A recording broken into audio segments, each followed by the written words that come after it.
बाय Baksa district एक्स NDFB welfare एसोसिएशननिफ्राय नोंथांमोननि social मिडियानि जोहै जों बेखौनो बुंनो सानदोंदि फैबाय थानाय बिटिसि इलेक्शनखौ लानानै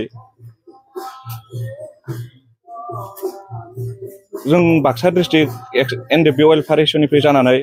जों बेखौनो बुंनो सानदोंदि फैबाय थानाय बिटिसि इलेक्शनाव जोंनि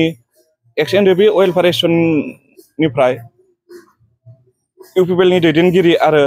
बिटिआरनि चिफ मानगोनां प्रमद बर' सारनिसिम बेखौनो फोरमायहरनो सानदोंदि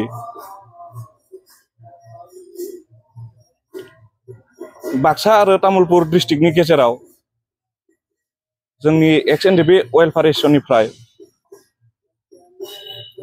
बियाथि मोननो थाखाय जों इउपिपिएलनि दैदेनगिरि सारमोन आरो बिटिआरनि चिफ प्रमद बर' बिथांनिसिम बेखौनो फोरमायनो सानदोंदि फैबाय थानाय इलेक्शनाव तामुलपुर जिल्ला दरंगा समस्तिनिफ्राय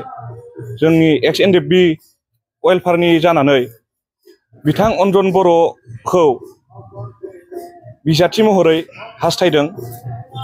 आरो बै बिजाथि महरै हास्थायदों मानो होनोब्ला जोंनि एक्स एनडिएफबि वेलफेयारनिफ्राय नांगौबायदि केन्डिडेट गैया। बिनि थाखायनो जोङो खायसे खामानि मावनायाव जोंहा उसुबिदा जानानै दं। बिथां अन्जन बर'खौ जों नागिरनायनि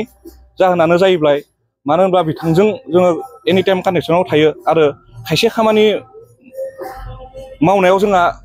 बिथाङा जुदि टिकेटखौ मोनोब्ला आरो खामानि मावनायाव जोंहा एसे सुबिदा जाहैगोन आरो बिनि थाखायनो जों बाक्सा डिस्ट्रिक्ट वेलफेयार एक्स एनडिएफबि वेलफेयार एसोसिएशननि जानानै बेखौनो